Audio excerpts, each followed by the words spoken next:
Hey, good morning. Hope you're having a great Monday. Hope you had a great week. I had a great week.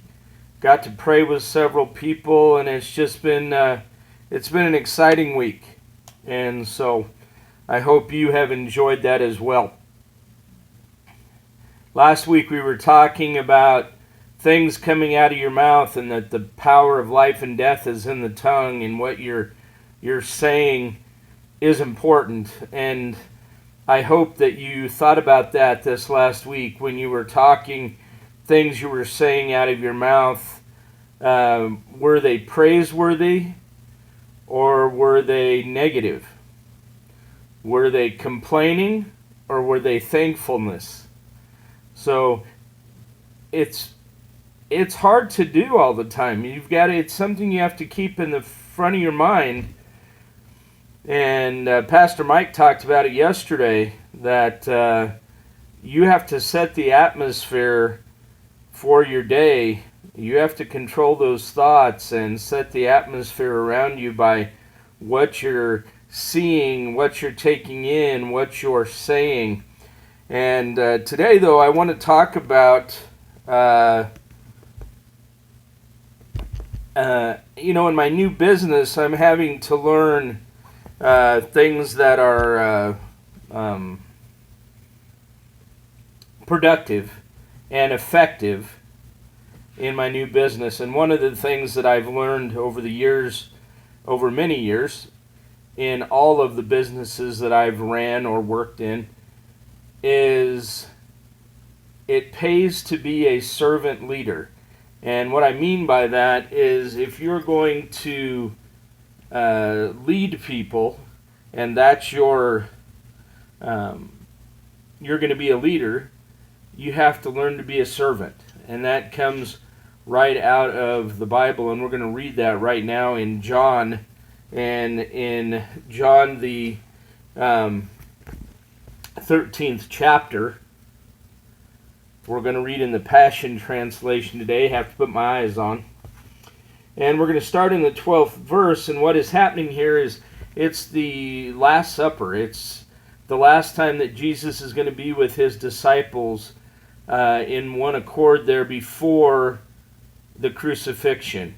And he is telling them things and sharing things with them one last time. He's wanting to be with them one last time and love on them and show them true affection and tell them, about what's going to happen.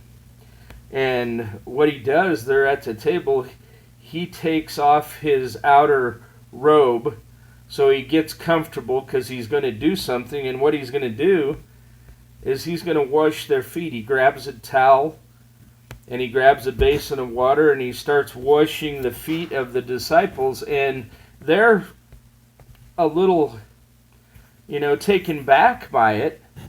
But the one that's really taken back by it is Peter. And Peter says, "You can't wash my feet. You're the master.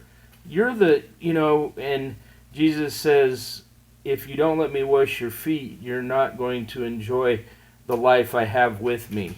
And Peter says, "Well, don't just wash my feet. Give me a whole bath. Wash my head." And so Peter's kind of that way, if you understand Peter. But what I want to talk about today is in verse 12. It says, "After washing their feet, he put his robe on and returned to his place at the table. And he asked them, 'Do you understand what I just did?' Jesus said, 'You call me teacher and Lord, and you're right to do so, because that's who I am. So if I'm the teacher and Lord and I've just washed your dirty feet, then you should follow the example I set for you and wash one another's dirty feet.'" Well, what do you think that means? I mean, it has a bigger context than just talking about washing their dirty feet. What he's talking about there is, he is showing what's going to happen. When he is on the cross, he is going to take all those sins, and he is going to take our sins and wash us clean by taking all of God's wrath on him on the cross for all our sins. And he's saying here that he's going to do that, but we need to be forgiving of one another, and we need to serve one another as he is serving them and washing their feet. We need to be that way. We need to be forgiving one another and washing each other's feet, not literally maybe washing each other's feet, but helping each other, forgiving one another, loving one another, being a servant. How can we help other people? And he goes on to say here in the 13th chapter, he says, I speak to you in a timeless truth. A servant is not superior to his master. An apostle is never greater than one who sent him. But this last sentence, I really want you to get this. It says, so now put into practice what I have done for you. So what we were just talking about, he washed their feet. So now do that to one another. So be a servant to one another. So if you're going to be a leader, be a servant to those that you are leading. How can you help them get better?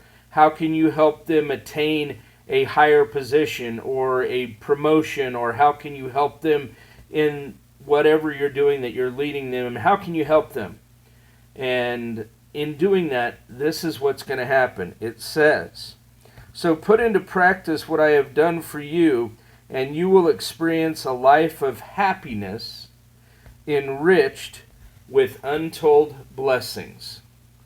A life of happiness enriched with untold blessings. Doesn't that sound like, I think that sounds like paradise to me right here on earth. So think about that. Serve one another. Be a servant leader. And I think you're going to be blessed. Don't forget to think about what's coming out of your mouth, life or death. Okay? Have a great week.